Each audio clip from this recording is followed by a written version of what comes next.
I wanted to drill down on the point that you opened with Which is, about I forgot, sorry. about Donald Trump and whether the decision that faced voters who wanted substantive change, and this question of should we withhold our vote and risk Donald Trump getting reelected. And you were arguing that maybe Trump, what's called an accelerationist argument by some, if we elect Trump, then maybe that will spark a better outcome and prevent this kind of rightward shift. I wasn't even necessarily going that far. The argument that I was even just making was, if we say, Joe Biden, I'll vote for you, but only if you support X, Y, or Z policy, then that would have the effect of turning Biden into at least a better candidate and preventing him from being basically an 80s era Republican, right? Extracting some power for voters again, at the very least. And I think what a lot of people pushed back and said was, okay, they didn't want to hear it. And they basically said, if you do anything to jeopardize Joe Biden's chances, if you were willing to make good on that threat and withhold your vote, that means that Trump would win and so many more people would die, right? And so they set up a kind of trolley problem. And they said, Brianna, all you got to do is pull the lever and save the people. All you got to do is pull the lever and save the people. And what I said to Noam Chomsky and what I've been saying in other places is... What was Chomsky's position here? Chomsky's position was, you just have to vote. It takes 10 minutes to vote, that the environment is such a enormous problem. Chomsky's position is Trump he's a fascist, he's an existential threat. If he gets another term, that's it for American democracy, and that's it for any hopes on the left. So, it's selfish of someone to withhold their vote. It is selfish for someone to vote for anyone but Joe Biden.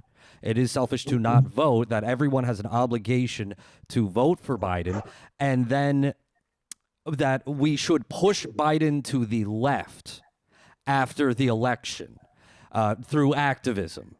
What he was murky about and wouldn't really refuse to answer was, what does that mean?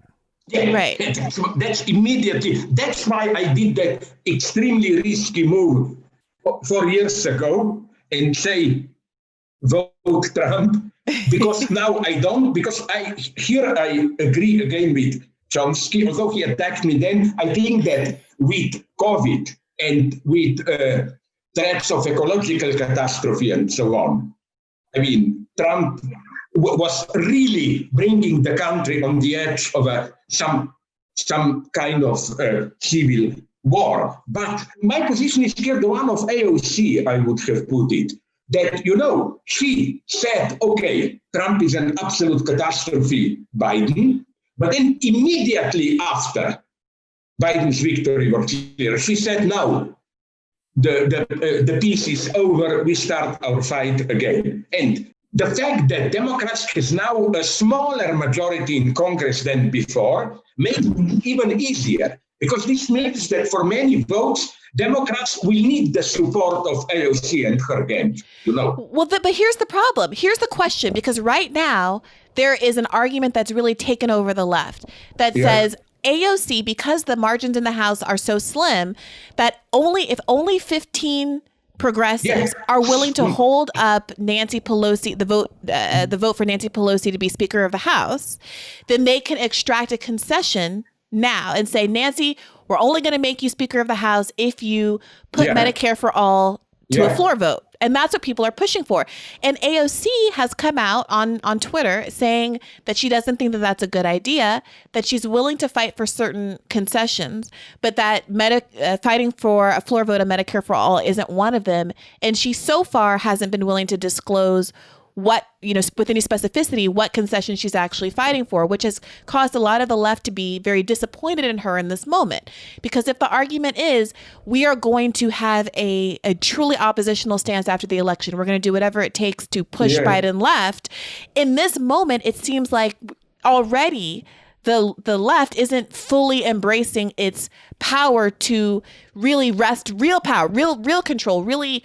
The real problem isn't the real problem that there is no actual socialist party in the United States? Because if there were a socialist party that had, that had a whip, right, that said, okay, we're going to vote as a bloc in a European, parliamentary system, they would hold the balance of power, right? They would be junior partners in a coalition because Nancy Pelosi wouldn't have the votes to become Speaker of the House without them. And they could say, okay, so in return for our confidence and supply to prop up your government, we demand that a vote on this, we demand that this be on the agenda. We demand you not pursue this course, and so on and so forth.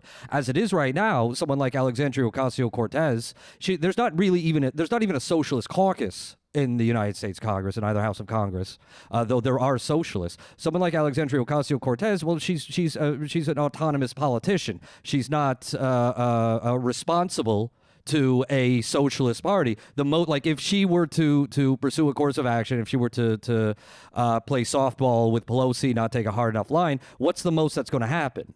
Like the socialists will put out a statement or something like that. Well, it doesn't matter. She's elected as a Democrat, and she is a famous and popular enough figure that she's not afraid of being punished. De facto now, to translate into normal political terms, United States are becoming serious, big parties. 4 parties are really operative. You have Trump kind of right-wing populism, you have conservative establishment, you have liberal democratic establishment, and you have the beginnings of whatever you call it, democratic socialism, and so on and so on. And the most interesting for me is, of course, this split within the Democratic Party. Now, of course, we are all jumping around the same crucial problem, how far to go. But I think that, I see why being too radical, insisting and so on Nancy Pelosi or whoever, if you don't concede this, we don't support you, is a dangerous game. But on the other hand, I'm ready to take a risk in this sense, even if Biden is immobilized to some extent, and even if he will be forced to make compromise with so-called moderate Republicans, but he is already almost indistinguishable from them. Yeah. I mean, right. What's the difference between Biden and somebody like Mitt Romney, who is kind of a functionally none. Virtually none, yes. So maybe, I don't know, but I'm just tempted again to take a little bit more of a risk. I admit, you know what sobered me? You remember when it wasn't clear, even now it's 100%, if Trump will concede defeat? I remember on CNN, Guardian, I don't know where, a title, "Can Trump stage a coup d'etat to prevent losing power?" And I said, forget about Trump. From what country you would expect such a report to be entitled like this? Can the president take from some, what we dismissively say, third world rogue country and so on? Now, what Trump did is that he changed United States into a first world rogue country, And I am not here too optimist revolutionary, like all the better, more there is chaos, all the better. No, things are getting too dangerous. On the other hand, what I am afraid is that if we make too many compromises here, then they, by they I mean established Democrats, Nancy Pelosi and so on, this is a cruel game, will immediately notice it and just use us as like a lever, because they will know they can always count on us. Yeah, exactly. And I think your point about risk is really an important one, because both in this context with AOC and what she should do, and in the context of the pre-election conversation of should we vote for Joe Biden, the question is kind of what your assessment of the cost and benefits are, right? Do you think it's more important for AOC to be able to stay in Congress and have a good relationship with Pelosi and fight for smaller things down the line, then you might say, let's not waste your political capital on something like Medicare for all. But if you believe, like you've been saying, that this is an existential crisis, that we're in the middle of a global pandemic, that 14 million Americans have been kicked off their health insurance, and this is an exigent moment, then why wouldn't you do absolutely everything in your power right now? Because already so much harm has been done and so much more harm is coming down the pike that we don't have time to negotiate about what may or may not happen incrementally down the line. And same as with the Chomsky debate. I offered that, okay, there's certain populations, for example, Black Americans, who have already been bearing the brunt of neoliberalism for decades and decades and decades. You're saying that if Trump gets elected, it's fascism and he's going to take the country into this unprecedented place. Fair enough. But are you properly weighing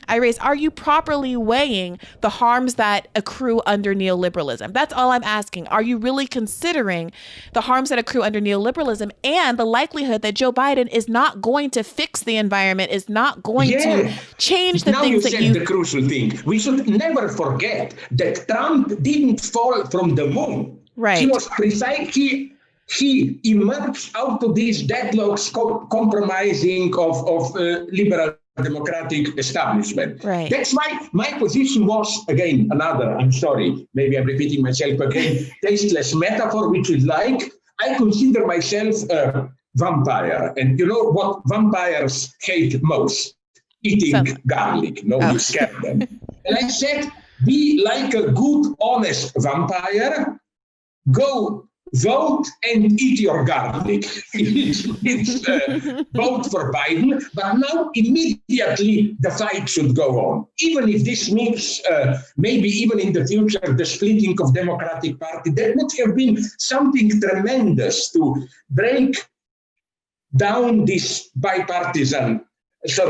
two-party system in the United States. That would have opened up some totally new perspective, new coalitions, and so on and so on. So I think that, again, it is clear now that Trump is not a true dissenter revolutionary figure, that he just, he pretends he's for the ordinary people and so on. At some point, he may even be a little bit right, you know where, like many Chinese friends, not anti-communist, but honest communists, their friends who were arrested, incidentally, some of them, told me that one point they appreciate in Trump is that he is right, that all this new international wealth has as its structural element the ultra-exploitation of the Chinese working class.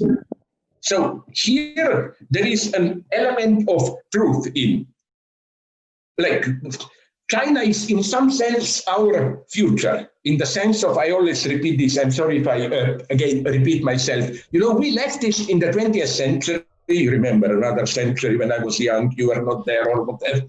I always remember that we hated most two things: wild, brutal capitalist competition and strong authoritarian state. Well, in China, you have both combined. That's the way they are doing so well, So again, my idea is, let's take some risks here. We should risk more. If not, the left will just become some local eccentricity, you show them, like, if somebody visits the Democratic family, they will say, you see, we also have those leftist dissidents there, but they're not really dangerous, and so on. And you know why I'm saying this? You put it well. Not just because of some orthodox leftism, but we should never forget this. I always repeat it. Things will not return to normal. There are other viruses. There will be ecological crisis. Just look what is happening around the world. I like those cold parts on the northern coast of Europe and Asia, like north of Norway and so on. And Norilsk is the big mining town on Arctic Sea.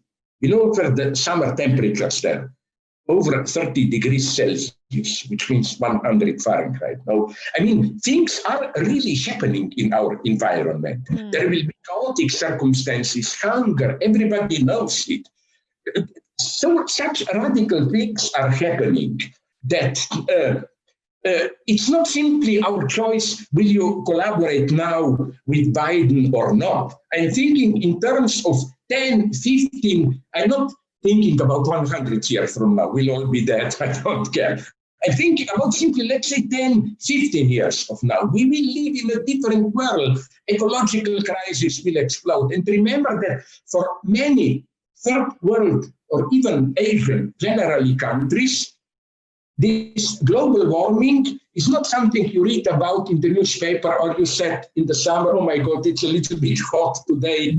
Their homes are flooded. It's happening now and so on. That's my presupposition. That's why I am more radical. I want to, that's the paradox. I want to keep what was good in the old world we were used to, as much of it as possible. And I think moving more to the left, social control over economy and so on, is the only way to save what is worth saving in tradition.